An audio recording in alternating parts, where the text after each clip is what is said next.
एक ऐसा प्रेमी जो अपने प्रेमिका के खातिर घर से अलग हो जाता है, परिवार से अलग हो जाता है और अपने शहर से भी दूर चला जाता है उस प्रेमिका को साथ लेकर।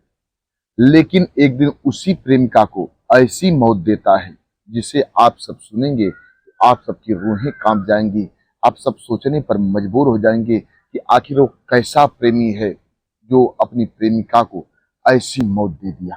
आइए पूरी कहानी समझते हैं कि आखिर उसने अपने प्रेमिका को क्यों मौत के घाट उतारा और इतना विभत्स तरीके से क्यों मौत उस प्रेमिका को दिया। पूरी कहानी समझते हैं। नमस्कार, प्रणाम। हम अजित यादव सेरा भाई, हमारे इस चैनल में आप सबका बहुत बहुत स्वागत है। अगर आप लोग हमारे इस चैनल को सब्सक्राइब नहीं किए हों तो आप सबसे निवेदन है आप लोग हमारे इस चैनल को सब्सक्राइब करें, लाइक करें, कमेंट करें। ये सच्ची घटना बिहार के पूर्वी चंपारण की है। यहीं का रहने वाला एक युवक जिसका नाम शिव बालक होता है। शिव बालक अपने गांव में रहता था, मेहनत मजदूरी का काम किया करता था। मेहनत मजदूरी करके परिवार में हंसी खुशी से रहता था। लेकिन उसी के गांव की रहने वाली एक महिला जिसका नाम नींबू माझी होता है। नींबू माझी एक बच्चे की माँ थी। अब शिव बालक उसके घर अक्सर आने जाने लगा। उससे उसका प्यार हो जाता है। दोनों एक दूसरे से मोहब्बत करने लगते हैं। दोनों एक दूसरे के साथ छुप छुप करके मिलते थे। पति को शक हुआ, पति भी समझाने की कोशिश किया, वो महिला नहीं मानी, अपने प्रेमी के साथ छुप छुप करके मिलती थी।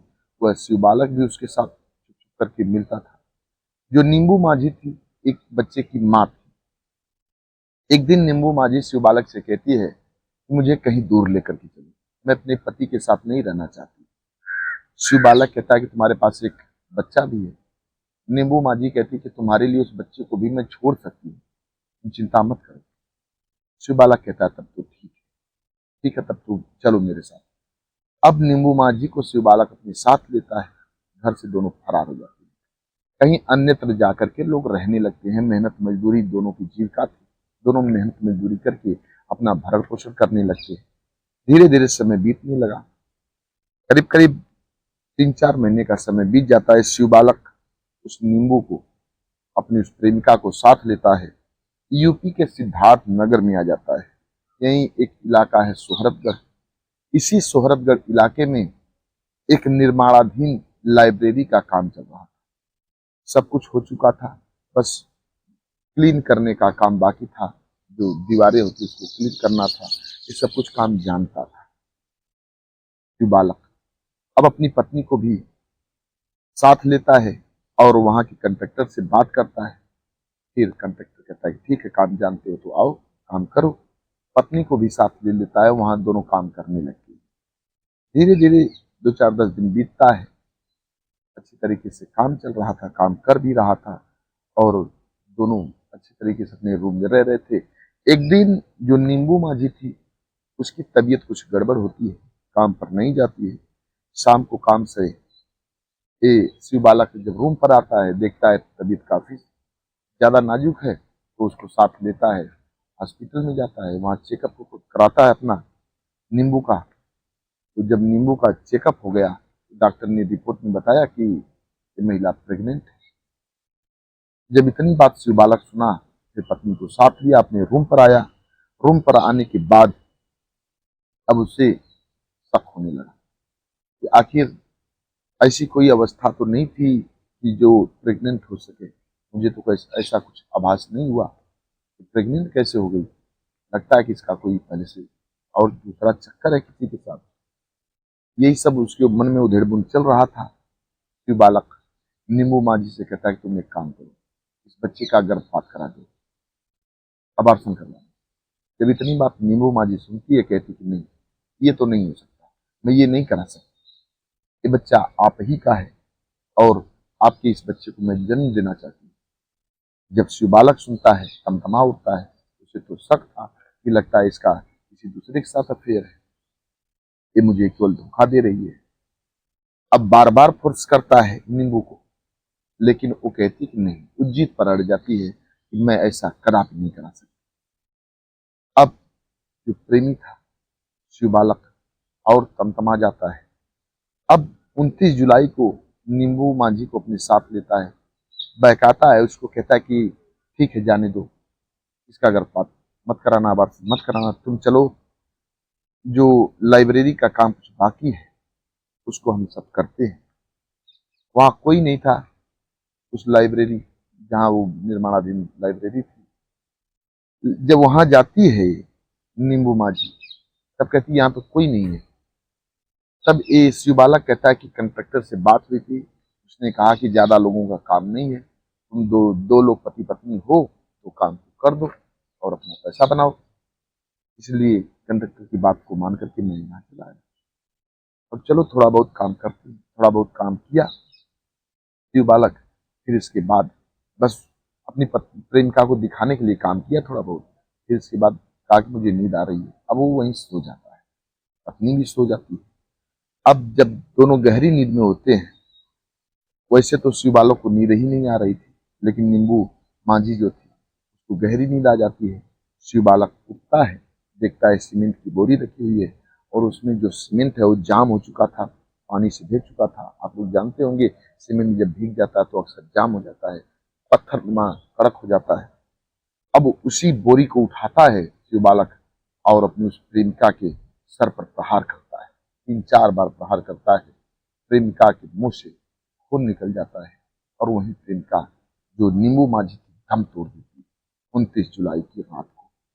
अब पूरी रात हत्या करने के बाद शिव बालक प्रेमिका के लाश के बगल में सोता रहता है और फिर जब भोर हुआ तो उसके लाश को उसी निर्माणाधीन लाइब्रेरी में गड्ढा खोदता है और वहीं दफन कर देता है। दफन करने के बाद स्नान करता है। स्नान करने के बाद जब सवेरा हो गया तो अपने कुछ लेबर साथियों से बात किया। उसने कहा कि मैं अपनी पत्नी को लेकर के, किसी को पता नहीं था कि उसकी पत्नी या प्रेमिका है, पत्नी बता करके वहां काम करता था। कहता है कि मैं अपनी पत्नी को लेकर के घर जा रहा हूं, कोई अर्जेंट काम है। अब वहां से 30 जुलाई को निकल देता है, घर पहुंच जाता है। इधर धीरे धीरे 4 दिन बीत जाते हैं। 4 अगस्त 2025 को वहां कुछ काम के लिए लोग जाते हैं, कंट्रैक्टर भी काम के लिए जाता है, तो वहां बड़ी बदबू सी आ रही थी। लोग परेशान हो गए, लोगों को एकदम वहां बेचैनी आ गई और लोग परेशान हो जाते हैं। तो सोचते हैं कि लगता है कोई जानवर मरा होगा, कोई कुत्ता मरा होगा, बदबू दे रहा है। लेकिन अचानक किसी की नज़र पड़ जाती है, थोड़ा वहाँ की जो लाइब्रेरी थी, मट्टी थोड़ा उभरा हुआ था, वहाँ जब नज़र पहुँचती है, लोग वहाँ पहुँचते तो वहीं से स्मेल आ रही थी। लोग पुलिस को सूचना देते हैं, पुलिस वहाँ आती है। फिर इसके बाद वहां गड्ढा खोदा जाता है और नींबू माझी की डेड बॉडी बाहर निकाली जाती है। लोग नींबू माझी को देख करके तो पहचान जाते हैं, लोग कहते हैं ये तो वही शिव बालक की पत्नी है। लोग शिव बालक को फोन लगाते हैं और उससे पूछते हैं कि कहाँ हो। शिव बालक कहता है कि मैं अपनी पत्नी के साथ घर आ गया हूँ। लोग कहते हैं कि जरा अपनी पत्नी से बात कराओ। अब शिव बालक जब इतनी बात सुनता है तो फोन कट कर देता है, लेकिन इधर पुलिस उसके लोकेशन को ट्रेस कर लेती है। लोकेशन ट्रेस करने के बाद डायरेक्ट बिहार के चंपारण में उसके घर पहुंच जाती है पुलिस और उसको गिरफ्तार करके सिद्धार्थ नगर थाने में लेकर के आती है। यहाँ उससे पूछताछ पुलिस जब शुरू करती है, पहले तो बहलाता फुसलाता है, बहकाता है कि मैंने उसकी हत्या नहीं की, लेकिन जब सख्ती दिखाती है पुलिस तो पूरा जुर्म कबूल कर लेता है और बताता है कि अब वो मेरी वास्तव में पत्नी नहीं प्रेमिका थी, मैंने ही उसकी हत्या की और उसी निर्माणाधीन लाइब्रेरी में गाड़ दिया। नींबू माझी प्रेग्नेंट थी और मुझे शक हो रहा था कि उसके पेट में जो बच्चा पल रहा था वो मेरा नहीं, किसी दूसरे का। इसीलिए मैंने उसकी हत्या कर दी। मैंने उससे बार बार कहा कि तुम इसका एबार्शन करवा लो, लेकिन वो बार बार जिद करती रही कि इसका एबार्शन मैं नहीं कराऊंगी, ये बच्चा आप ही का है। लेकिन मुझे यकीन नहीं हो रहा था और इसी जिद में आकर के मैंने उसकी हत्या कर दी और उसको वहीं सुनसान जगह देख करके वहीं दफन कर दिया। दफन करने के बाद लोगों से बताया कि मैं अपनी पत्नी के साथ घर जा रहा हूँ। लोगों को बहला करके फुसला करके झूठ बोल करके वहां से निकल लिया और मैं अपने घर पहुंच गया। शिव बालक अपना जुर्म तो कबूल कर लेता है, लेकिन ये जो मर्डर मिस्ट्री है, लोग वहां न गए होते 4 अगस्त को तो ये मर्डर मिस्ट्री सुलझ भी नहीं पाती। क्योंकि जो नींबू का पुरपति था, जो पुरपति है, वो इस केस में इंटरेस्ट भी नहीं लेता, क्योंकि वो अपने प्रेमिका के साथ नींबू माझी एक बच्ची को छोड़ करके भाग गई। इसलिए उसका पति इंटरेस्ट भी नहीं लेता और शिव बालक गिरफ्तार भी नहीं होता। वैसे तो शिव बालक गिरफ्तार हो भी गया है, लेकिन पति अगर इंटरेस्ट नहीं लेगा तो शिव बालक छूट भी जाएगा, क्योंकि उस केस का कोई वारिस नहीं होगा। अब देखते हैं उसका पति नींबू माझी का पुरपति इंटरेस्ट लेता है या नहीं लेता है, क्योंकि पहले तो इन सबका तलाक भी नहीं हुआ था, बस नींबू माझी अपने प्रेमी शिव बालक के साथ भाग गई थी।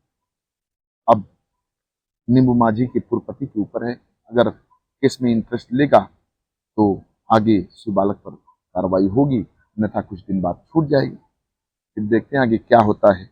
लेकिन अब तो शिव बालक पुलिस की गिरफ्त में है, पूरी सच्चाई सामने आ गई और यह मर्डर मिस्ट्री सुलझ गई। बस आज की कहानी इतने तक। इस कहानी को सुनाने का उद्देश्य किसी को परेशान करना नहीं है, किसी के दिल को दुखाना नहीं है, किसी की भावनाओं को आहत करना नहीं है, बस आप सबको सचेत और जागरूक करना है। आज की कहानी इतने तक।